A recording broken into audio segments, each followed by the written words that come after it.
Greetings and welcome to the Becoming Bulletproof podcast. I'm here with one of the guests that you're going to absolutely love.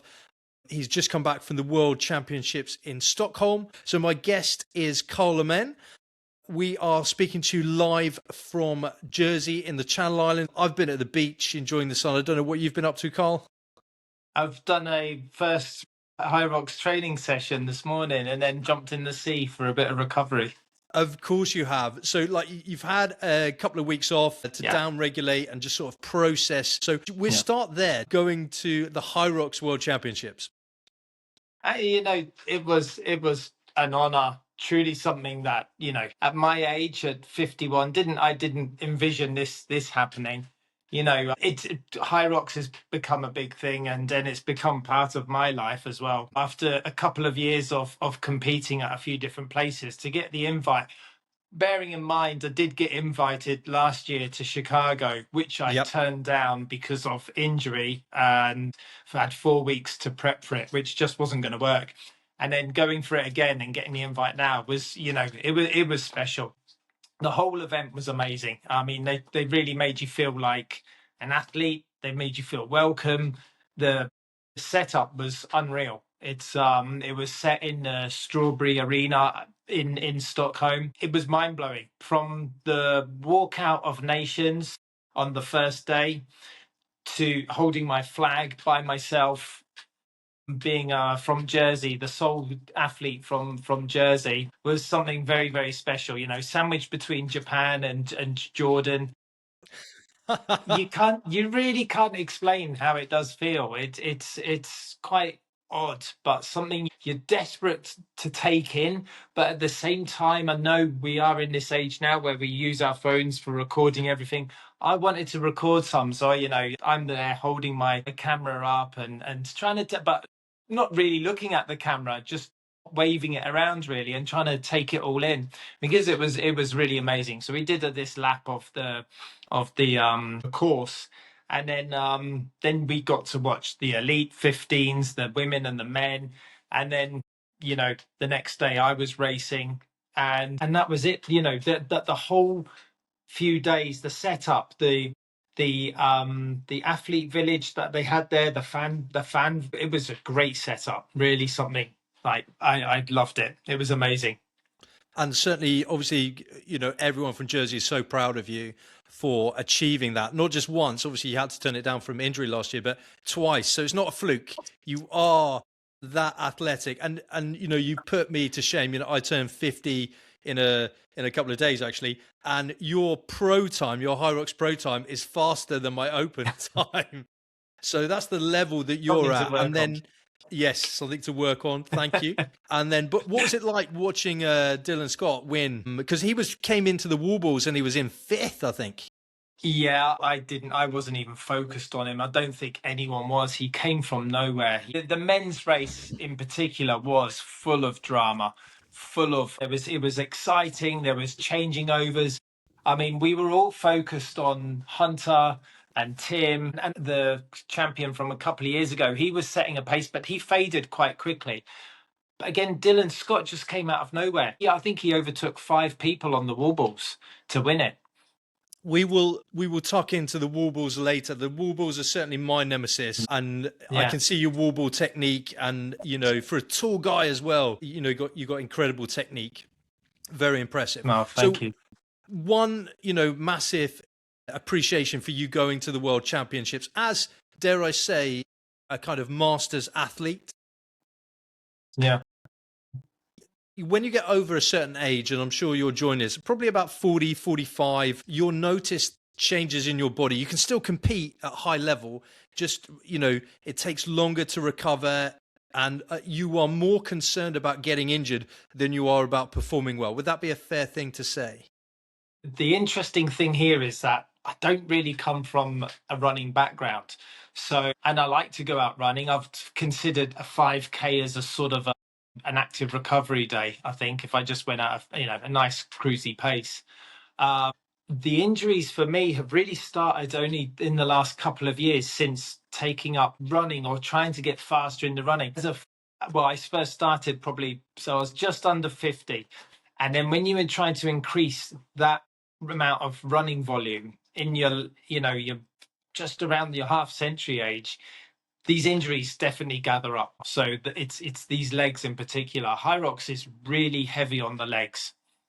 Yeah, agreed. So, I think we both came from a CrossFit background. Yeah. I know, I did CrossFit for, good 10, 15 years. Yeah. Yeah. Um, Yeah. and, I've always had a running background from when I was in the military.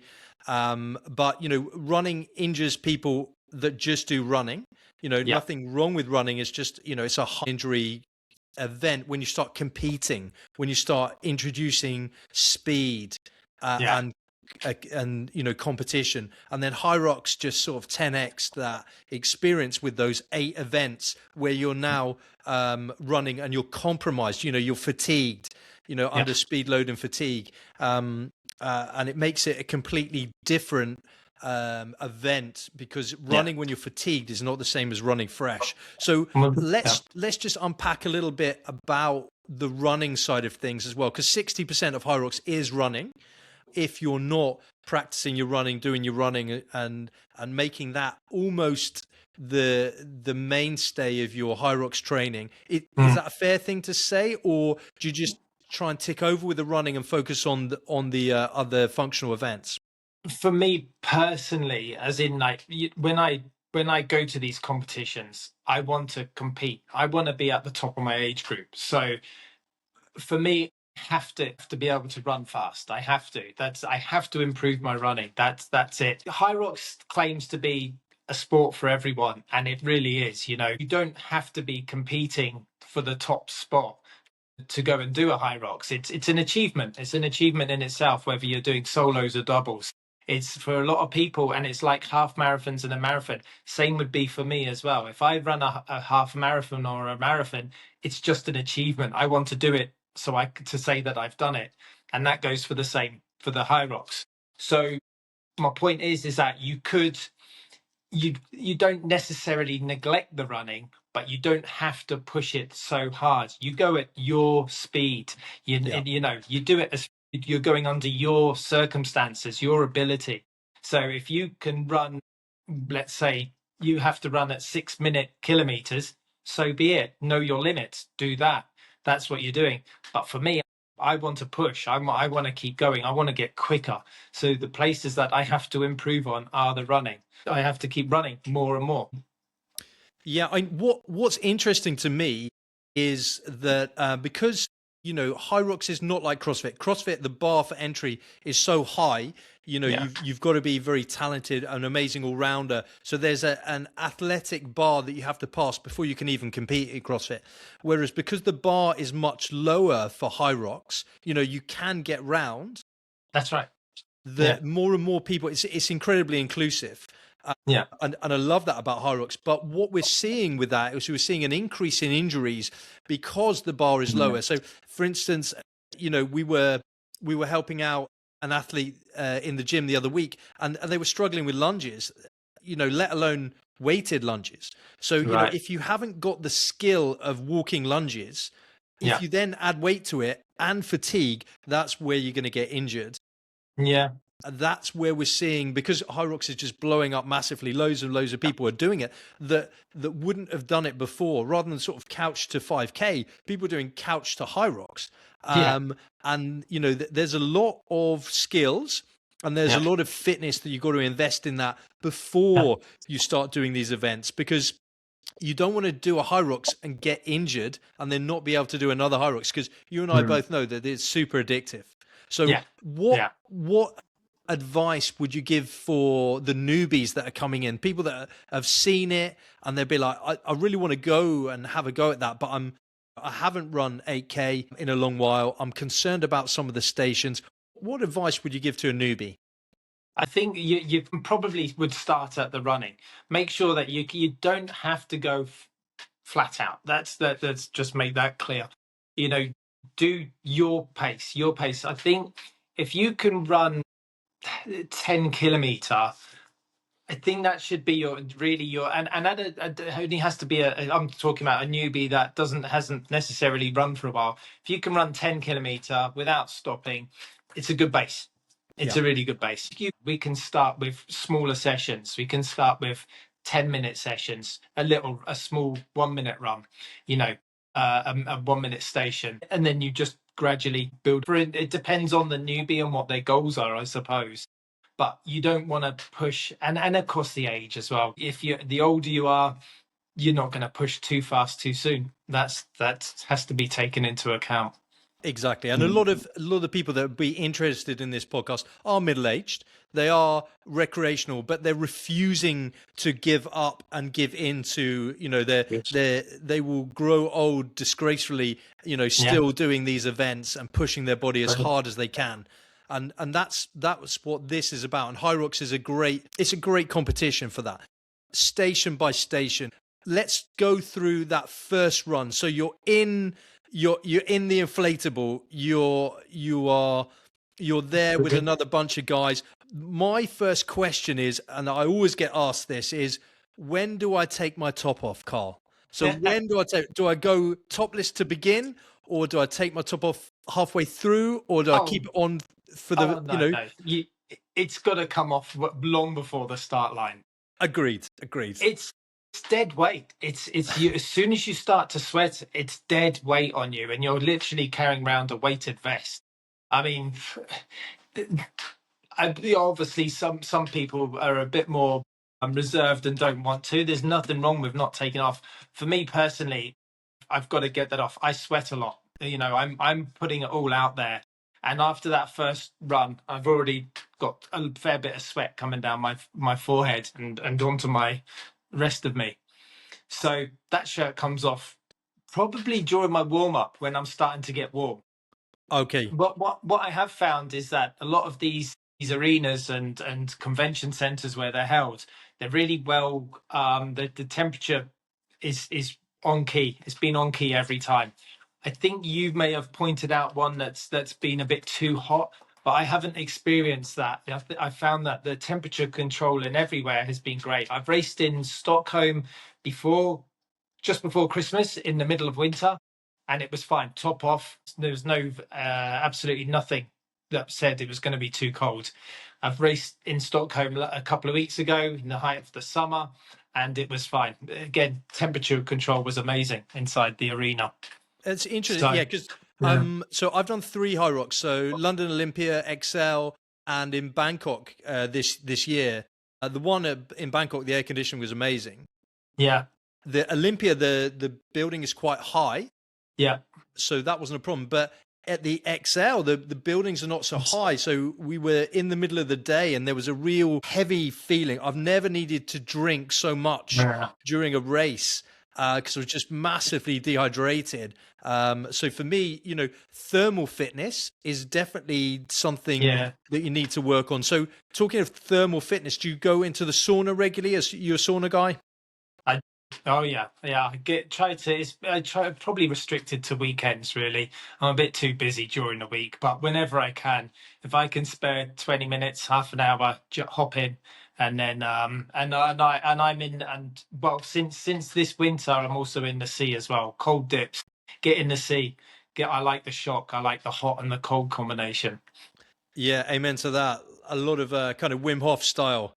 Sure, yeah. But, you know, that sea can be a bit brisk. So we've taken our top off. We're in the inflatable. The timer is ticking down. 3, 2, 1, go. What's going through your head on that start line? You stay calm, stay focused, run your own pace. That's it. Do not get carried away with everyone else around you.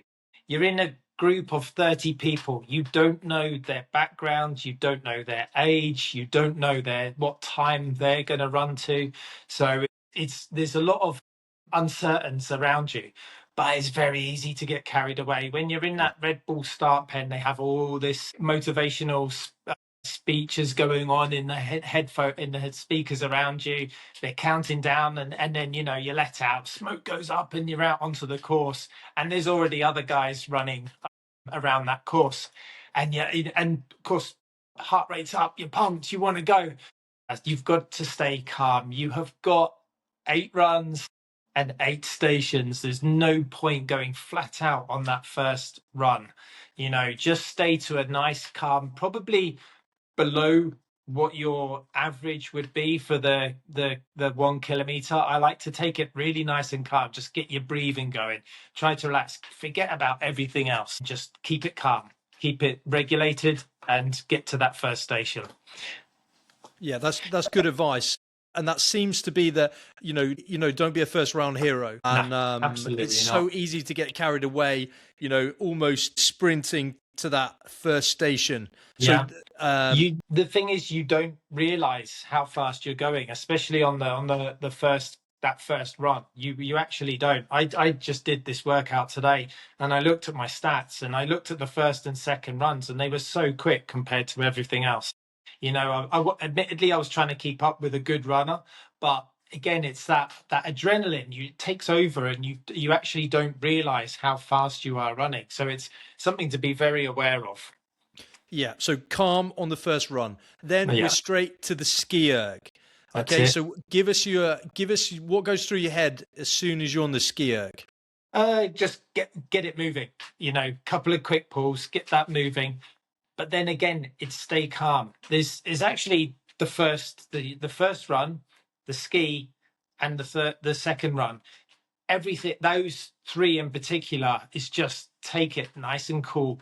Because if you're gassed on that second run after just one station, you're in trouble. You've got 7 more stations out of the 8, and the ski, it really is one of the easier ones. Yeah, and you're not going to make up any ground. Your race is not won there.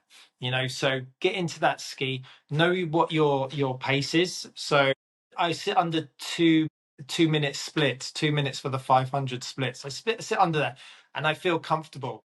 I could, but about 155, and even then, I'm probably going a bit too fast. If I'm going 145, which is 10 seconds quicker, I make 20 seconds by the 1 kilometer, and I am gassed, and I'm in trouble. So know your limits. You'll know this from the training anyway. But the first run, the ski, the second run, calm as you like, calm as you can. Just keep your head on, keep cool. Great advice as well. So they say the race doesn't really start until the sled push. So imagine you've done that second run in, you've stayed calm, you haven't redlined, you haven't given in to the competitive element of adrenaline. What's going through your head when you get to that sled push? Here we go. The race starts. That's it. This is it. You're focusing on your breathing. Obviously, you're focusing. You're pointed by the judges and all the HYROX helpers there. Where you're going to go. Spot your lane, see your sled, and get yourself locked in. Even take a breath. 1 or 2 breaths isn't going to hurt. Shake out those legs and then lock yourself into that sled. I push off with 2 feet, so I'm sort of thinking about my legs here and how to stay away from that injury. So I'm not just pushing off one leg. I'm using both legs to push off and get that pace, to get the sled moving, and then start walking it. So that's really what's going through my mind. It's just lock in, see it where you're going to, take your breath, make sure you're ready, and then get your form, settle in, get yourself locked into. Don't just rush in and grab it. Know how you're going to hold it, and then go and breathe. And in between lengths as well, do you pause, take a breath, collect yourself, or do you just get straight in and go? No, I think there's, so with the pro weight compared to the open, Hunter McIntyre at the World Championships just now, I think he's claiming he was the first guy to go unbroken. So he basically pushed, and that was him. He was gone. Whereas most guys are taking breaks. You really need to know your limits. So everyone's different.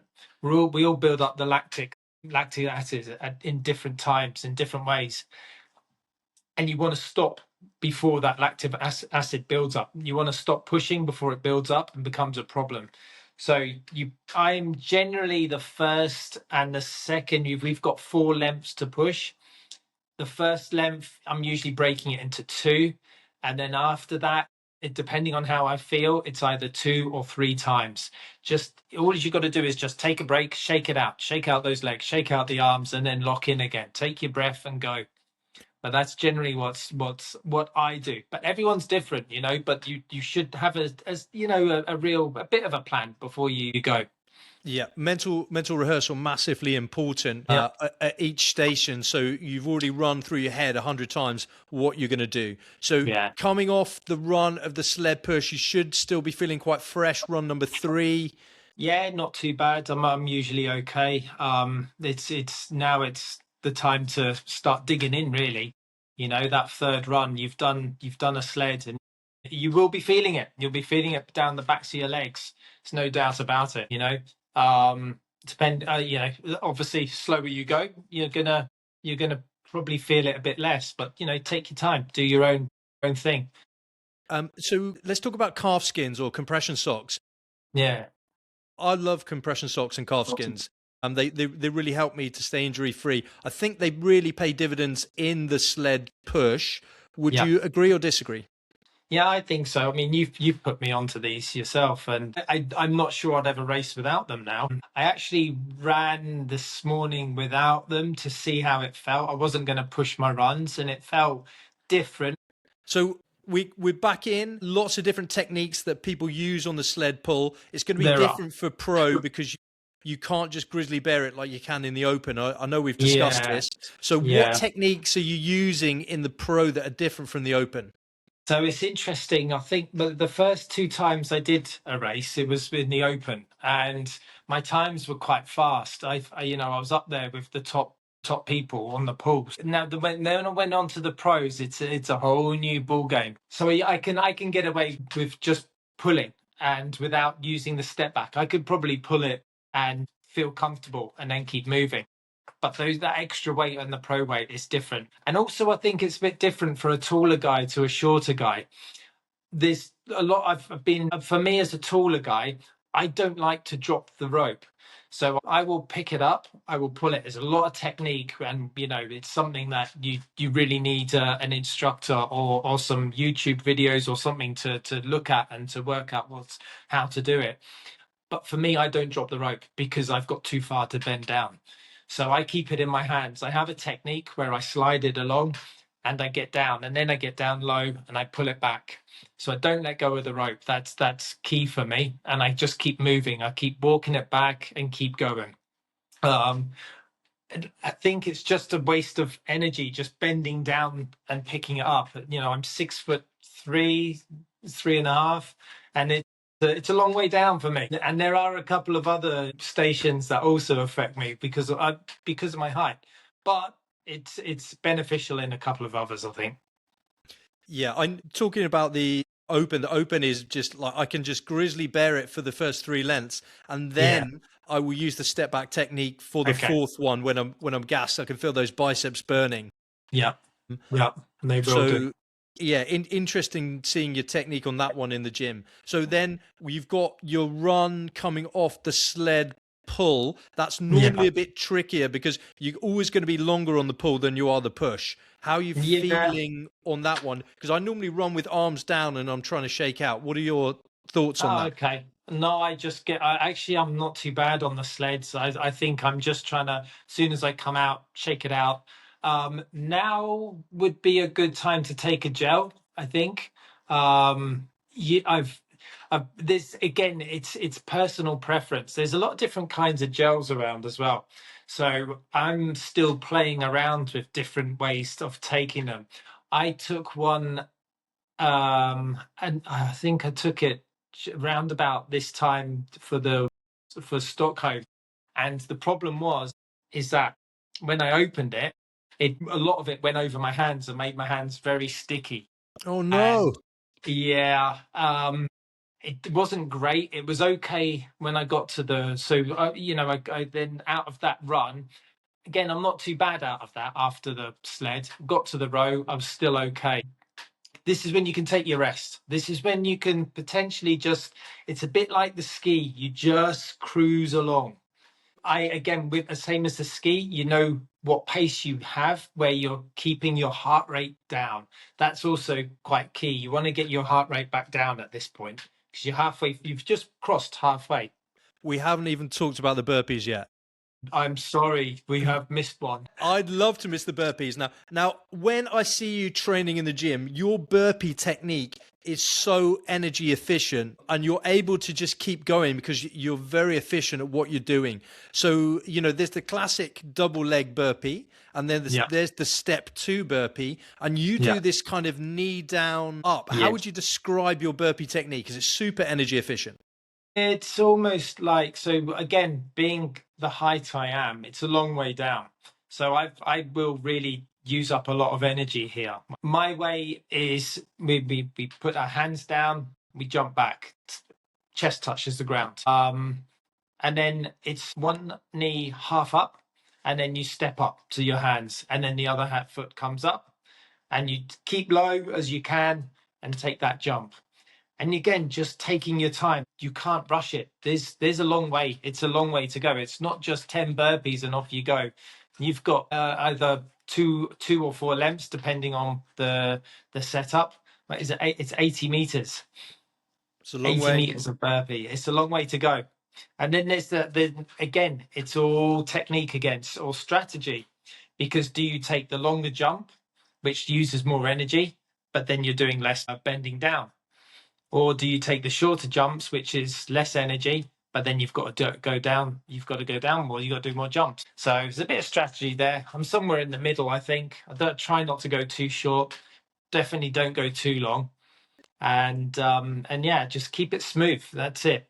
You got to keep going. What are your thoughts when you see these burpee heroes on social media and their whole remit is they've probably run quite a slow HYROX, but the burpee station, they kick the arse out of it and they look very impressive. It's just, if you're burning through that much energy in any station, especially the burpees, the run after the burpees is going to kill you. So what are your thoughts on these burpee heroes? Do you know, I've heard people talking about this a lot, and they're saying, like, you have all these heroes in all these different stations. It's like, oh, I improved this station by 2 minutes or this station by 3 minutes. And they may have, and they do improve their overall time. I think there are some to be aware of that just go out on one station for their followers. For there's like, yeah, I'm the ski king or the burpee king, and I'm amazing at this, and they will then, and also the wobbles. They want the 100 patch, so they take everything super easy and they want to go unbroken. But yeah, there is, it's something to be aware of. Check out, not all of them are like that, but check out their overall times, I think, on not just focusing on their one station. They may just be very good naturally at something like the burpees, and the rest of it maybe not so good. I know I've seen a couple of guys in our gym and they just bounce. They are amazing. And I do think, oh, they would be so good at HYROX. You need to get involved, but they never do. But they just seem to have this low center of gravity. It's very natural, which I'm very envious of. Well, you certainly at times don't display the fact that you're struggling with your higher center of gravity. But Yeah. coming off of the burpee straight into that run, what I normally do is probably about the last 10 meters of the burpees, I slow it down, get my breath, make sure I'm not gassed, so I can finish those 10 meters and then go straight into the run. What's your strategy? How are you breaking down those 80 meters of burpee broad jumps? A lot of the time I go off feel, I think, was more so now. I think when I first started, I used to say, do 6, take a rest, do 6, take a rest. Again, it's that knowing your limits, listening to your body when you're going. So some days you may not be feeling it. You may have, you think you've prepped and got everything on key and you know how you're going to perform. And then you go out there, your body's not performing. So you've got to be ready to adapt. So there is a strategy of saying sometimes you go, I do 6 rest, 6 rest, 6 rest. That's all great, but be prepared to change it that on the day. Listen to your body. That's the thing. I've only just started using the knee up, so this allows me to just keep going. It keeps me to. I don't need to lie down too much, and that's another thing I think on the burpees is that when you are tired and you're gassed from these burpees, take your break lying down. I kind of like that. Just lean your head to one side and breathe. It's the only time you're going to get to lie down until you get to the end. And when you cross that line, enjoy that lie down. Just enjoy it. Take your breath and then go. Take your few breaths and go. Small amount of relief in the middle of deep in the pain cave. So from the burpees straight into that run, what are you thinking? Because that's normally a tough run, isn't it? You know the row is coming up, which for me is just 4 minutes of sitting down having a rest. It's the run to get there that's the, you know, because you are fatigued, because you have redlined for the first time in the race there, I think. Yeah. So when you're coming off the burpees into that run, what you're thinking, what's your strategy? Get that heart rate down with every run, and every time you come out of every station, and probably burpees being one of high on the list. There are a couple. There's the lunges is very high on my list, but coming out of that one, like you say, when you're redlining, is just give yourself a few. If you're exhausted, just breathe. You have to breathe in for your nose, out for your mouth. Take your time. If there's a water at the side, there's always a water station. Grab a water, get it down you as quick as you can, and just take your time getting into the run, and then settle. You get your legs back to normal, get your heart rate down, and then try to build up on the round. You know, there's no point trying to go flat out, straight out of something like the burpees, because you're just going to end up in a heap on the side. You know, it's and to be fair, I don't think that you can do it. It's just physically impossible, especially for me, to come out the burpees and go, right, I'm up to speed. I'm going to have to build up to it. It's the only way. And then hopefully halfway round, you're picking up that speed again, and you're catching up to getting up to where you need to be.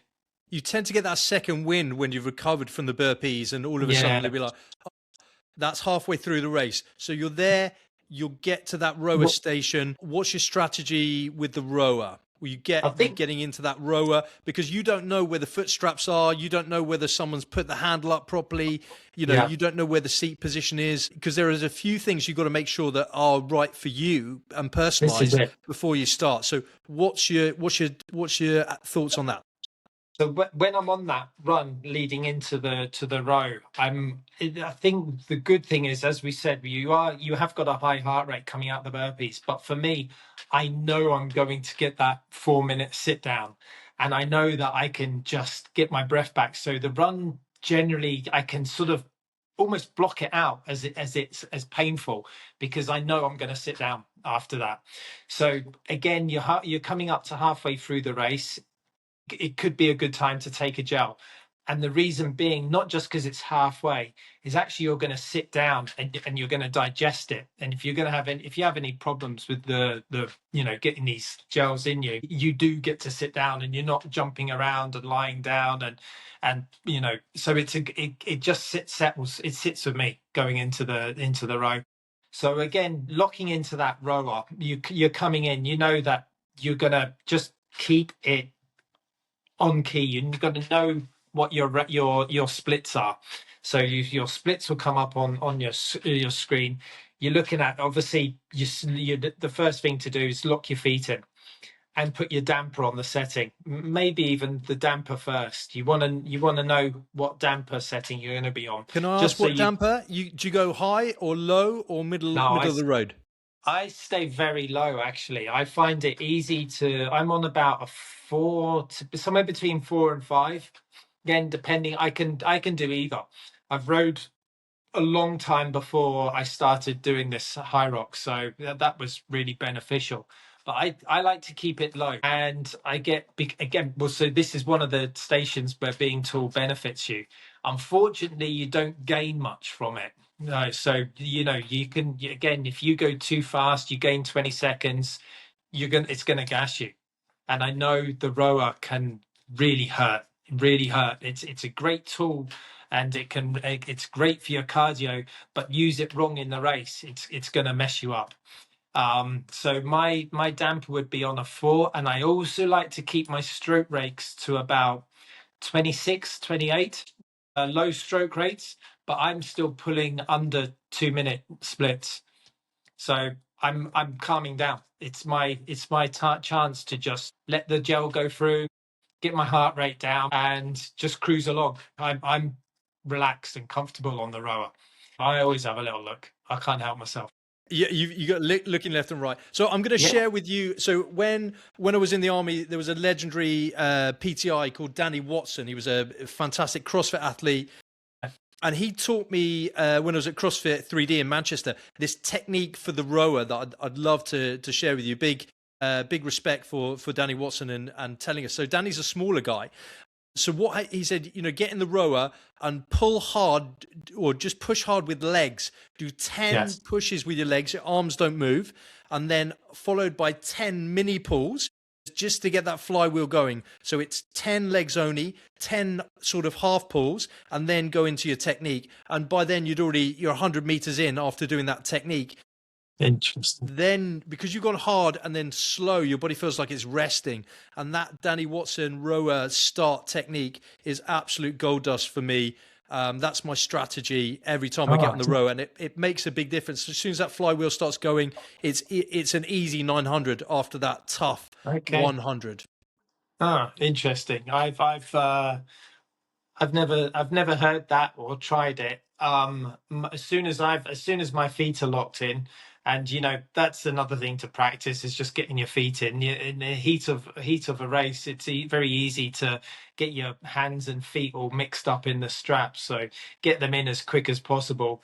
But yeah, damper set, and my strategy is just one big pull. So push with push with my legs, and then I do a couple of half pulls with the cable, and then if I'm up to speed by then, I've already done it. When you do these half reps, like you say, it gets that flywheel moving, and you've moved also a few extra meters, which helps a lot as well. Gets you moving just that little bit faster. Interesting, the techniques and Yeah. the comparisons there. It's all about getting the flywheel going. So Yeah. coming off the rower, I normally feel pretty good because I've had that 4 minutes of rest, and Yeah, I do. and I'd be like, okay, like I'm halfway through. I've done the burpees, thank God. Okay, I feel good on the rower because I've given myself to calm down. I haven't pushed it on the rower, so that next run normally feels pretty good. And Yeah. then from there, I normally go just straight into that farmer's carry with no problem. Yeah. Yeah. What's your strategy on the farmer's carry? Are you Yeah. a grip and go, or are you a tactical rester? So I do play around with the psychology of it. So throughout the whole of the race, as soon as I've completed that row, I'm already in my head. I'm going, well, you've passed halfway. You're on the road. You're on your way to the end. So it's like the rest is easy. I find the farmers quite easy as well. I'm quite good at that. I'm not great at running with it just yet. Again, it's just due to managing injuries, but we manage our stations and our bodies the way that we need to. But I'm also thinking, right, that's it. I've probably got one more really tough exercise that I don't like. But at the moment, in my head, I play games with myself. You've got this now. You're well past halfway. You've got another easy station coming up. As I was saying before, with the gel, it all got a bit all over my hands, and my hands all got a bit sticky, and weirdly not sticky enough, because when I got to the farmer's carry, there was two buckets. They've always got chalk for you there. I went into the bucket, two tennis balls, no chalk in there. And I went, Uh-oh. and I tried to rub it, and it just wasn't sticking to this gel that I had all over my hands. I looked at the other bucket, and I went, I haven't got time for that. I'm sure I'll be fine. Picked up the kettlebells and took off, and I instantly could feel them slipping. And normally I will go about, I try to get at least 3/4 of the way, and then rest, and then I go again for the last bit. I just shake it out and I get ready to go. I don't run, I walk fast. But these at the Worlds, I could feel them slipping and slipping and slipping. And I think I got to halfway, and I had to pop it on the floor. I had no choice. Tried to wipe it on my shorts, tried to do whatever I could. And then I went another 50 meters, say, and then I did the last 50 meters. So I stopped one more than I would have liked to. But that was purely to do with my gel, and it's another thing I will learn from. Every race you learn something. I think I've done 5 in total now, or maybe 6. And every one you learn something new. That I ever did, being dehydrated off the line, I couldn't believe it. I was like, what the heck is going on here? I've just come out, and I was not expecting it. This was in Manchester in October, thinking that it was, end of October. We're into the autumn. It's in Manchester. We'll have no problem with dehydration. First run, I was dehydrated. So I've learned from that. I start the rehydration 1 or 2 weeks before, start getting in those electrolytes, and then it all changes pre-race, the day before, and then on the day, just making sure I've got those electrolytes. Since that first race, haven't had any problems on that first lap. So again, something to learn in each race. As is, I'm going to take away from my last race. Be careful of those gels, because they can get a bit messy. Exactly. You don't want to be doing the gel before your burpees either. But so what's your normal strategy with the farmer's carry? Do you tactically, right, I'm going to put it down at halfway, or do you get past halfway? Yeah, past halfway. Get past halfway. I'm generally, if I get as far past halfway as I can, up to about 3/4. If I get to 3/4, I'm definitely feeling it by that point. And I probably could go to the end, and actually a few races I know I could have got to the end, but I've just thought, no, put it down, just shake it out. Get to about 3/4, and you go, right, okay, it's a last quarter. I'm going to be fresh then again when I come out of this, as fresh as can be. Put those kettles down, and then you're back into the run again. Yeah, exactly. So coming off the farmer's carry, because you're moving with weight, the run almost feels like a relief, doesn't it? When you start running again. And normally that's quite a fast run. So you finish that run feeling better, because it's the roller coaster, the HYROX roller coaster. And then you're into those weighted lunges. And it's a long way. What's the strategy that you use for the weighted lunges? So this is the one that I probably dread the most. I think that after the burpees is not really one of my favorites, but the lunges, I really do not look forward to it. And I do not do well on the run after the lunges. This is something I have to keep working on. I'm great on fresh legs, but because it's so late in the race, it really hurts my legs a lot. And again, we changed now from the open weight of being 20 kilograms for men up to 30 kilograms in the pro weight, which is what I'm dealing with now. So my strategy is we're not allowed to breast it. We cannot put the bag down. So you've got to be ready.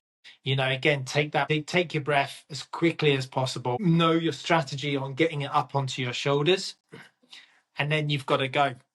My strategy really is, I'm probably, again, because of my height, I'm a little bit wobbly, and because of my I've got other things going on with I've got something called turf toe on my left leg, which means I can't bend my toe properly. So it tends to, I don't bend my foot so well. It's not straight, so it can send me off onto the side. So I keep my feet in, and rather than going close by, I'll put one out here. And then I'll bring it back in, and then I go one out there. And I've checked it. I'm not losing much distance. So it just gives me that extra support. Just by bringing them out a touch, gives me that little bit more stability, which is what I need. Widen the base of support. That's the key. Yeah. So rather than being like that and then being a bit more like you're on a tightrope, you just bring it out there, and it works for me. And I tend to lean a little bit forward so I can propel myself.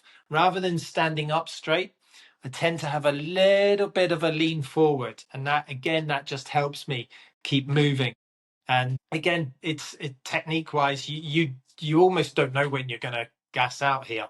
You're almost thinking you've got to dig deep here. That I certainly do.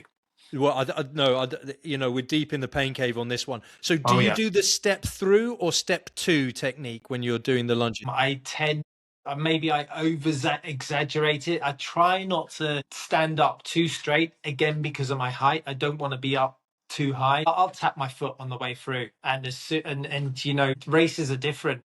I gas out at different times. So again, just knowing when to stand up. We've got to tap our foot. We've got to look like we're extending our hips. So you've got to be adaptable to what the judges want to see. So you've got to make sure that it's right for them. You know, we haven't talked about the judges and making sure your technique is on point, because I think when you're an older athlete, you know, they call it virtuosity in the sense of that there's no point cheating the technique and doing a load of really poor repetitions that everyone looks at and you'd be like, well, that's, you know, you're not fully extended, you need to touch the floor, you know, like, come on, mate, you need to play the game. So I use knee pads for the burpees and the lunges, simply because my knees are, you know, 25 years in the military, my knees are a bit sensitive these days. And I want to try and avoid something called prepatellar bursitis. So it's quite easy to get a knee injury if you're smashing your knee down with 30 kilos on your back on a regular basis for training. Knee pads might be something you don't need them for race day, but I'd recommend people train with them.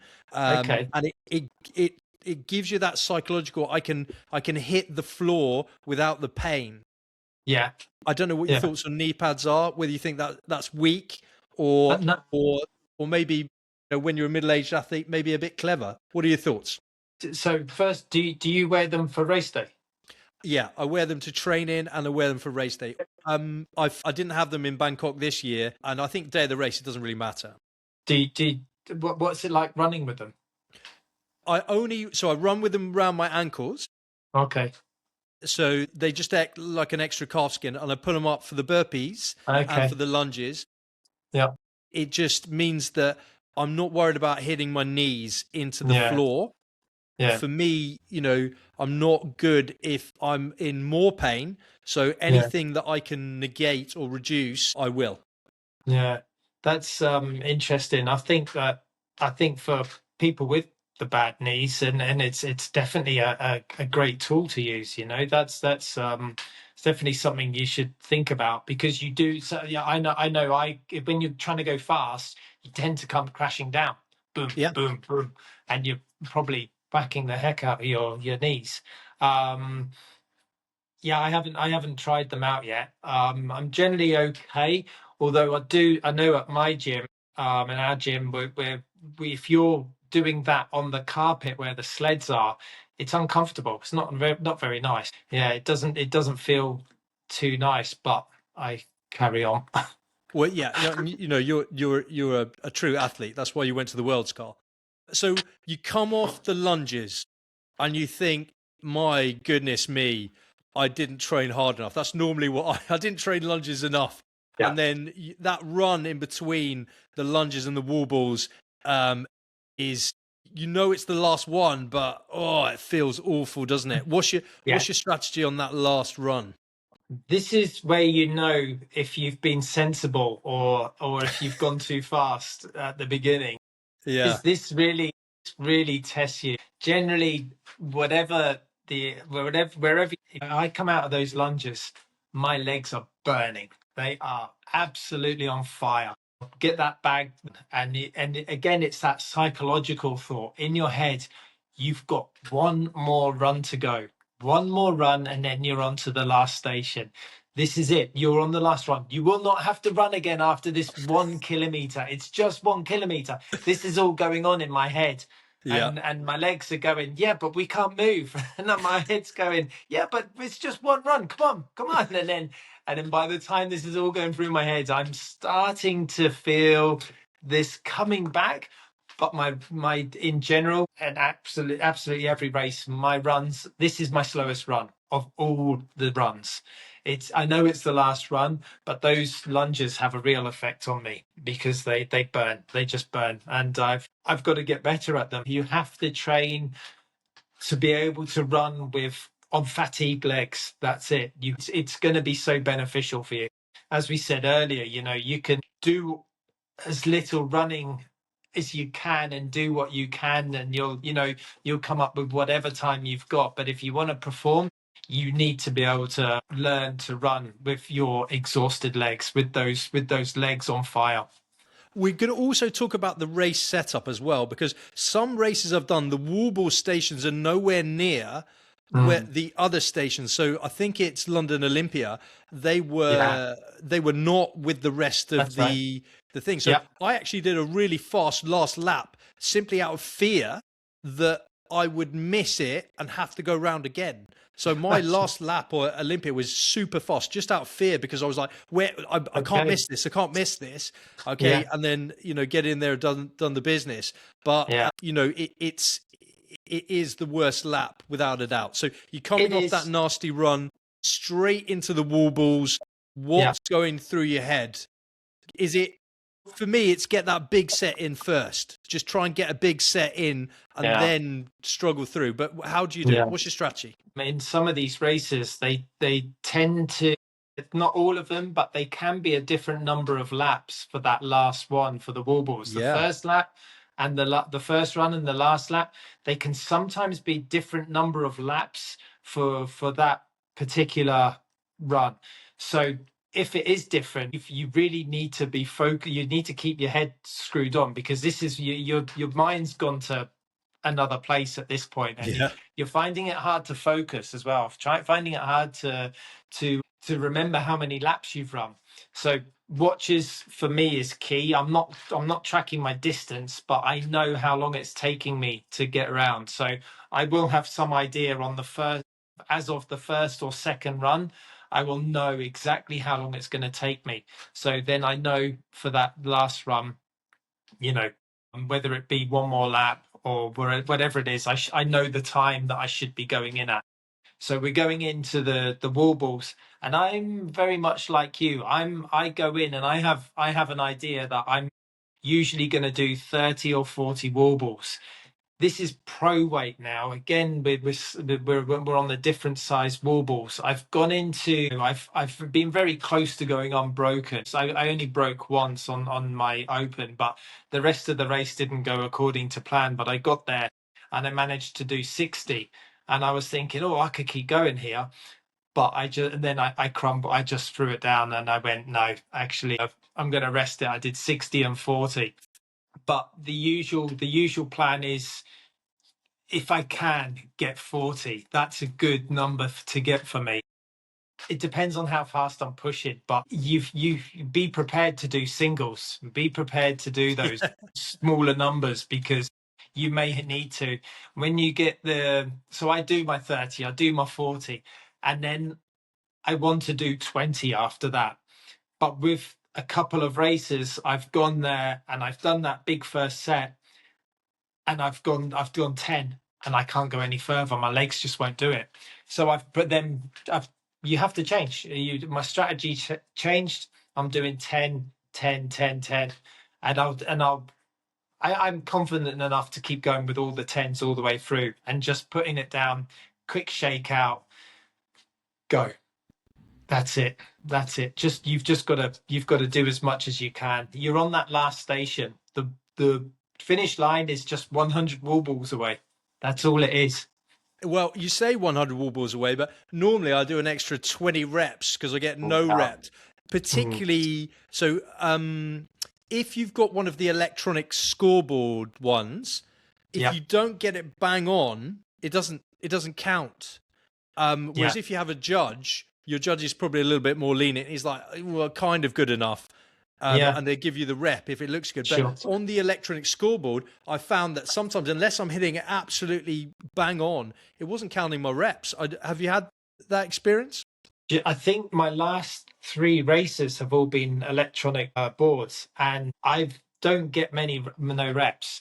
I think being tall is another advantage to hit the board, but the disadvantage is I've got a long way to go down. Yeah. Now my squats are quite good. I think they're reasonable with the wall balls. I do a lot of air squats and from the and weighted squats. Again, whether I'm doing enough or not is another thing. I'm not a professional athlete. I've got a full-time job. I've got to focus on everything. Those lunges as well. But I don't have too many problems with my no reps. I like to, because you get your distance far enough away, and I'm up high enough to be able to almost to throw it against, so it bounces and it hits it and it comes back. Bouncers come back. That's, again, it's a bit of a technique. Yeah. And I don't get too many no reps. I think I got one in Stockholm before Christmas, and I didn't get any this last race. I was way off my PB, but I was hurting. And the guy in front of me was on 10 wobbles. And in my head, I was like, I've got to get past him. And I only had one guy next to me who was ahead of me, and I couldn't see anyone else. So I had no one else to base my speed off. So this guy had 10, he had done 10 when I came in. And I just said to myself, I'm going past this guy, no matter what happens. And I did 20. That's all I managed was 20. No, I did 30. And I dropped it. And I was almost up with him. He kept dropping and I could see he was tiring. And I thought, right, I'm going to do 20. I couldn't, I did 10. But I kept my breaths, I kept my recovery short. And every set after that was 10, 10, 10, 10. But I suppose with 10, I know I can do 10, even if I'm tired. Yeah. Doing more is going to build up that lactic acid and it's going to mess me up. And I'm going to take longer breaths. So I just said to myself, right, just do 10s. And it looks like I'm going to overtake him. And I did. And, again, that form, but just doing 10, I've got a good form and I'm not going to no rep. Well, but if you got someone to compete with, David Goggins calls it taking souls. So you took his soul right on the finish line. Yeah, felt great as well. It does was my feel win good. of the week. It does feel good. Like, if nothing else, when it's so demoralizing when people are better at wobbles than you and you're just fatigued and you're just redlined. Most people, take so much longer on the wobbles than they could fresh simply because they're just so fatigued and goosed. Exactly. Have you ever had a disaster with the wall balls where you're just deep in the pain cave, you can't get out, and you're struggling to pull 5 and 3 reps together? I think there's been a couple of races when I've gone, I'm going to do a couple of 2s, I'm going to do a 5 because I am pushing so hard. I think Stockholm before Christmas, there was a younger guy next to me and we'd been overtaking each other through the race.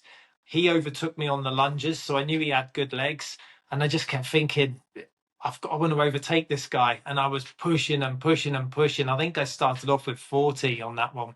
And and that ruined me. I would just kept dropping it, taking a very, very quick break and then going. So 2s, 1s, no matter what, just keep going. But be prepared, it's not every race goes the same. You're never going to feel the same in any race, but be prepared to adapt your strategy and do what your body says. Listen to your body. I would imagine most people are so deep in the pain cave on the wall balls that it becomes a game in your head rather than in your body. What's your strategy to keep yourself headstrong and that bulletproof mindset in the last half of the wall balls, those last 50 reps? What are you telling yourself? I'm just saying, you've done the training. You're good at this. You're good at these wall balls. Come on, keep it going. Keep these breaks short.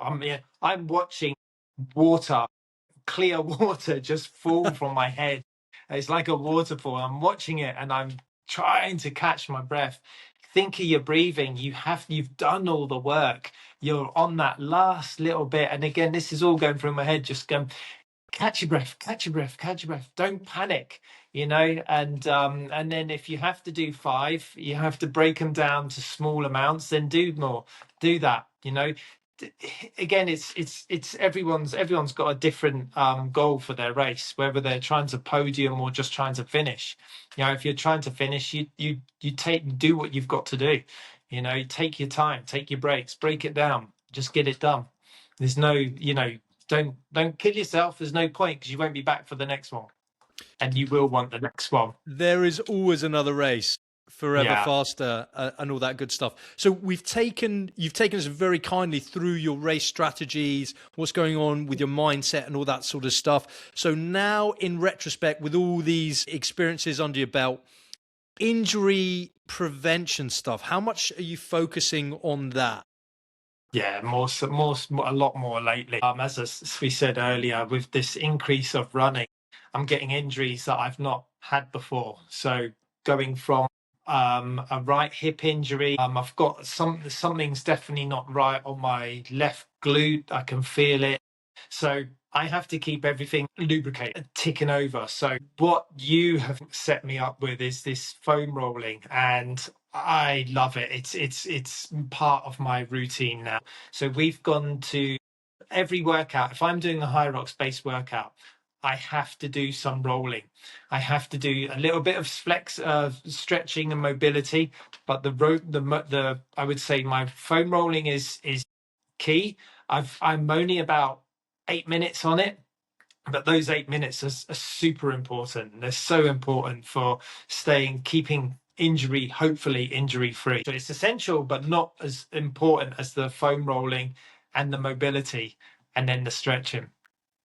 Yeah, when we, if you're happy for me to sort of talk about your treatments with me as a sports physio, people don't do the foam rolling because there's been a mixed message about it.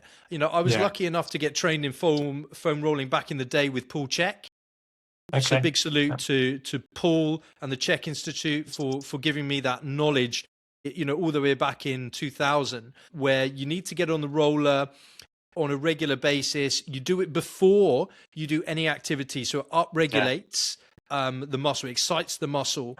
And the older athletes there's different rules for middle-aged men doing high-level performance, and it's a bit more, you need someone to assess you, because if you're not assessing someone, you're guessing about what they can and can't do, muscle length, fatigue, tightness, and all that sort of stuff. So good assessment is key, and then individualized program about how it's going to be normal things like calf strains, iliotibial band, compression syndrome, tight hip flexors, things like just global tightness in some muscles as well, because HYROX is different because most runners are normally quite tight anyway, and the wall balls, that's massively important, and indeed the lunges. So, you're going to need those end of range movements where you also need to be strong throughout range.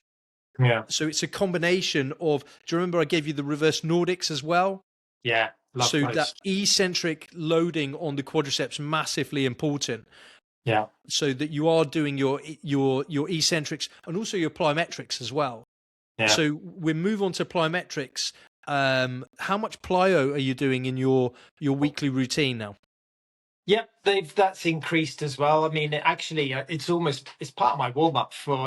I'm gonna warm up in the way that I get going on maybe the bike, and then I don't if I'm not running, I may not foam roll, but I like to whilst I'm doing this warming up period, I'm actually doing plyos as well. I am rolling on my ankles, on my feet. I am doing little hops from just basically getting my legs and hopefully trying to strengthen them. I'm thinking about the whole strengthening of the legs whilst I'm getting warmed up. So instead of just taking a breather from the warming up, I'm actually doing some plyometrics as well.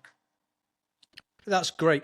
So if you were to give one recovery habit that you wish more amateur HYROXers would do, what would that be? One recovery.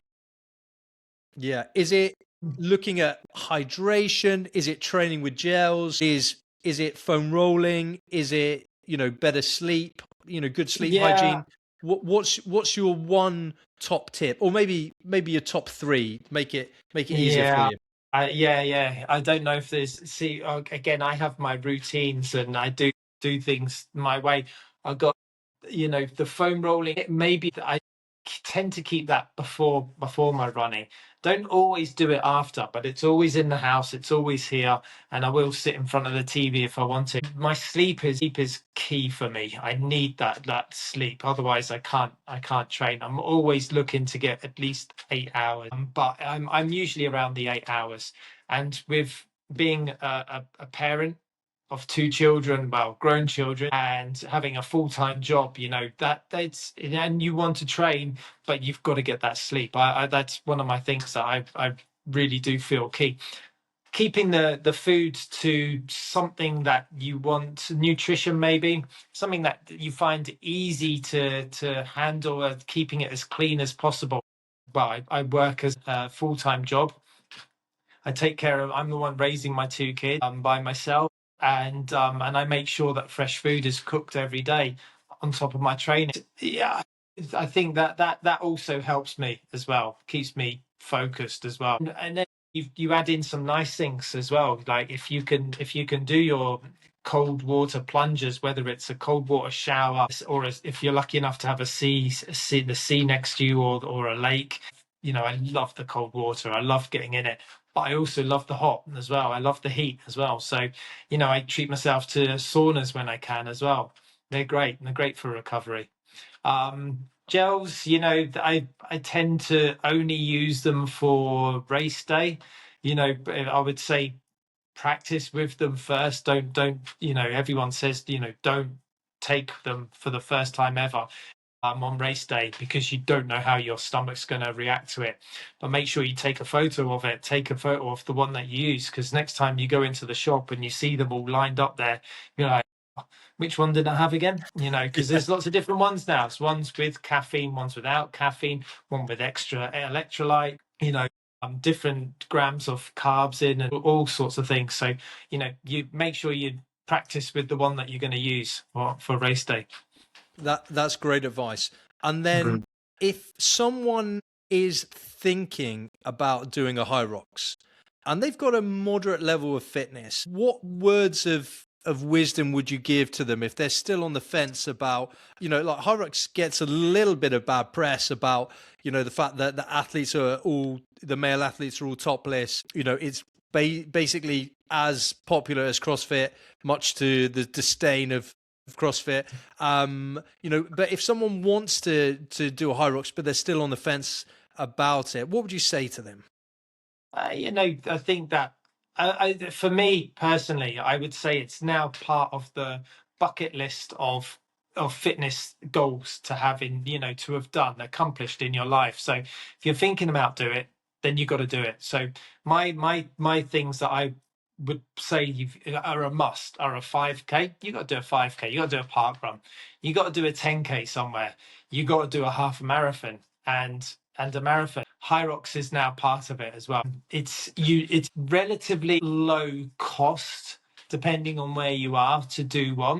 You've still got to pay your fee to go and enter, as you do for a marathon or a half marathon. Sure. You've still got to do that. Of course, the traveling, but that's the same for every event you want to do. But you know, who doesn't want to run the London Marathon or the Boston Marathon or the, you know, New York, Tokyo? You know, they would be great. So that gets costly as well. But with HYROX, yeah, it's just, if you're thinking about it, do a simulation first. See how you like that. There's some great gyms out there that are doing simulations. I know the first one I went to over here at Valiant, it was fantastic. You know, great atmosphere, great people, music's pumping, and you know, you do it and you're done within, well, hour and a half, hopefully, for the most people. Carl, what we're going to do is we're going to wrap it up there. Can I just say Sure. many congratulations on making it to World Championships and representing Thank you. Jersey. What an epic experience for you. Great to see you in the JEP last week and getting the recognition you deserve. Quite spectacular. Not many people get to represent their country like that. So I'm glad you had a great time. And then thank you also for sharing your knowledge, your enthusiasm and your wisdom about HYROX. For someone that is taking it seriously, but does have a full-time job and live in the real world at the same time. Yeah. And I would also like to thank you for your advice and help regarding my injuries as well. They've been brilliant. I feel a lot more relaxed when you're around and knowing I can bounce things off you. So I've got you know, hats off to you as well. Big shout out to yourself. So thanks for all your help. Okay, well, happy to help, because anyone you know, if you're living this life, if you're a middle-aged person doing high-level athletic activity, there's not as many of us as I'd like there to be. Yeah. So, you know, and I think injury is definitely the enemy of people in middle age doing all these activities. Absolutely. And that's why me being a sports physio, giving injury advice and help treating recreational athletes is massively important. And that's really what the podcast is about. It's about giving people the enthusiasm, but also giving them the education, but they just need to do stuff differently than when they were young. So CarlLe, man, thank you for your time, your energy, your enthusiasm, and sharing with the Bulletproof Bodies podcast. Just remember that injury is the enemy, and the only way to get around that is to bulletproof your body. Carl, thanks again, and I will see you in the gym. Everyone else, I'll see you.